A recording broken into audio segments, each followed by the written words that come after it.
नमस्कार। अब तक कितने सूर्य मिशन भेजे गए, सूर्य के बारे में क्या पता चला है? चंद्रयान-3 के सफलता के बाद भारतीय अंतरिक्ष अनुसंधान संस्थान इसरो अब सूर्य के अध्ययन के लिए 2 सितंबर को आदित्य L1 मिशन लॉन्च करने की घोषणा किया है। इसरो ने ट्वीट करके कहा कि आदित्य L1 सूर्य के अध्ययन करने वाला पहला अंतरिक्ष आधारित भारतीय मिशन होगा। अंतरिक्ष यान को सूर्य पृथ्वी प्रणाली के लैग्रेंज बिंदु 1 L1 के चारों ओर एक प्रभा मंडल कक्षा में भेजा जाएगा, जो पृथ्वी के लगभग 15 लाख किलोमीटर दूर है। अंतरिक्ष यान 7 पोलैड्स लेकर जाएगा, जो फोटोस्फीयर, क्रीमोस्फीयर और सूर्य के सबसे बाहरी परत का अध्ययन करेंगे। सूर्य के अध्ययन के लिए अब तक केवल अमेरिकी अंतरिक्ष agency NASA, European space agency और जर्मन एरोस्पेस सेंटर ने अलग अलग और संयुक्त अंतरिक्ष अभियान भेजे हैं। नासा ने 3 मुख्य मिशन भेजा: सोहा, पार्कर सोलर प्रोब और आइरिस। इसके अलावा नासा के कई अन्य सूर्य मिशन भेजे हैं, जिनमें ACE, Wind, Hinode, solar dynamics observatory और स्टीरियो शामिल हैं। सोहा मिशन को नासा और यूरोपीय स्पेस एजेंसी ने संयुक्त रूप से लॉन्च किया था। पार्कर सोलर प्रोब 4 साल से सूर्य की सतह के सबसे करीब चक्कर लगा रहा है। IRIS interface region imaging spectrograph सूर्य के सतह की हाई रेजोल्यूशन तस्वीरें ले रहा है। सूर्य के अध्ययन में अभी तक सबसे बड़ा मील का पत्थर साबित हुआ है नासा का पार्कर सोलर प्रोब मिशन, जो सूर्य के सबसे करीब पहुंचने वाला एकमात्र अंतरिक्ष यान है। सूर्य को लेकर अभी तक के कुछ खास मिशनों और उनकी उपलब्धियों के बारे में एक नजर। नासा ने 14 दिसंबर 2021 में ऐलान किया कि पार्कर सोलर प्रोब सूर्य के ऊपरी वायुमंडल से होकर गुजरा था, जिसे कोरोना कहते हैं। उसने कहा उसने वहां आवेशित कणों के नमूने लिए और सूर्य के चुंबकीय क्षेत्र की जानकारी जुटाई। नासा ने दावा किया कि इतिहास में यह पहली बार हुआ है कि किसी अंतरिक्ष यान ने सूर्य को टच किया था।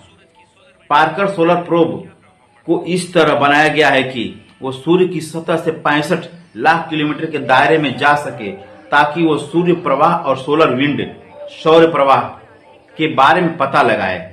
साथ ही इतना करीब पहुंचकर सोलर कोरोना के बारे में अध्ययन का भी इसका एक प्रमुख मकसद है। इसका मकसद हीलियोजिफिक्स और केंद्रीय सवाल का जवाब ढूंढना है, यानी लगातार बदलते अंतरिक्ष परिवेश में सौरमंडल को सूर्य कैसे नियंत्रित करता है। नासा के अनुसार पार्कर सोलर प्रोब को 2018 में अंतरिक्ष में रवाना किया गया था और उसके 3 साल बाद ही इसने अपने मकसद में कामयाबी हासिल कर ली थी। नासा का कहना है कि इस अंतरिक्ष यान ने 28 अप्रैल 2021 को 8वां फ्लाई बाय किया, सूर्य के सबसे करीब उड़ान, और इसी दौरान उसने कोरोना सौर आभा मंडल में प्रवेश किया। वीडियो कैप्शन सूरज के रहस्य लगाएगा ये उपग्रह। इस मिशन ने जो डेटा जुटाया है उससे पता चलता है कि सोलर विंड में आड़े तिरछे जो आकार हैं, जिन्हें स्विचबैक्स कहते हैं, ये अपवाद नहीं बल्कि कॉमन है।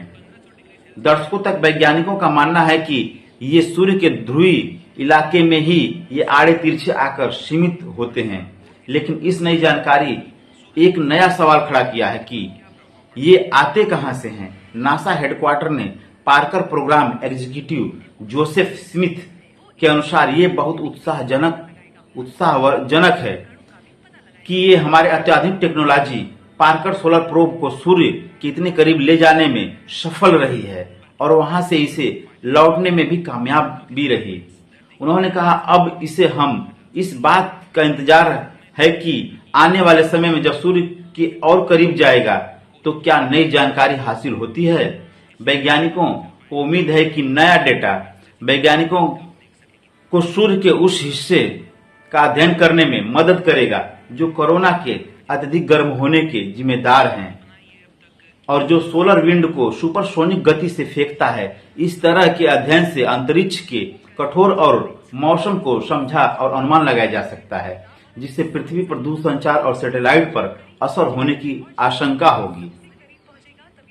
सोलर ऑर्बिट को यूरोपियन स्पेस एजेंसी ने नासा की मदद से बनाया है। इसका भी मकसद हेलियोजिफिक्स का बारीकी से अध्ययन करना है। इसे 9 फरवरी 2020 में अंतरिक्ष में छोड़ा गया था और 60 साल तक इसके काम करते रहने की संभावना है। सोलर ऑर्बिट 30 मार्च 2022 को सूर्य के सबसे नजदीक सूर्य और पृथ्वी के बीच की दूरी 1/3 दूरी पर बनाया गया है, जिसे यूरोपियन स्पेस एजेंसी ने जारी भी किया है। स्पेस एजेंसी के मुताबिक ये सूर्य की दक्षिणी ध्रुव से लिया गया है। ये अंतरिक्ष यान सूर्य के पृथ्वी की दूरी की 1/4 दूरी पर आमतौर पर चक्कर लगाता है। स्पेस एजेंसी के मुताबिक ये तस्वीरें, ये वीडियो सूर्य के दक्षिणी ध्रुव से एक्सट्रीम अल्ट्रावायलेट इमेजर EUI से 17 नैनोमीटर के वेवलेंथ पर ली गई है। यूरोपियन स्पेस एजेंसी के मुताबिक सूर्य की ध्रुव पर कई वैज्ञानिक रहस्य छिपे हो सकते हैं।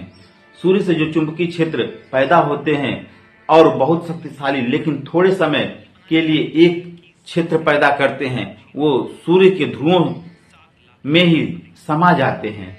इससे एक बंद चुंबकीय क्षेत्र पैदा होता है, जिनसे सूर्य के कण बाहर निकल पाते हैं, लेकिन इनसे बहुत ताकतवर अल्ट्रावायलेट किरणें निकलती हैं, जिसे रिकॉर्ड करने के लिए EUI का विशेष रूप में डिजाइन किया गया है। सोलर ऑर्बिट 2025 में ग्रह सूर्य के गुरुत्वाकर्षण का इस्तेमाल करके अपने कक्ष में थोड़ा सा झुकेगा, ताकि अंतरिक्ष यान के उपकरण सूर्य के ध्रुव का अध्ययन कर सकें। ये अंतरिक्ष यान सूर्य की अत्यधिक गर्मी को सहने लायक बनाएगा। इससे सूर्य के सबसे अंदरूनी हिस्से का अध्ययन किया जाना, ताकि उसके बारे में समझदारी हासिल की जा सके और उन चीजों के अनुमान भी लगाए जा सकें जिनसे पृथ्वी पर जीवन संभव है। यूरोपियन स्पेस एजेंसी का कहना है कि ये पहला सैटेलाइट है जो सूर्य के ध्रुवीय इलाकों का क्लोजअप तस्वीर लेगा। सूर्य ऑर्बिट सौर आंधी बनाने की प्रक्रिया का करीब से अध्ययन करेगा।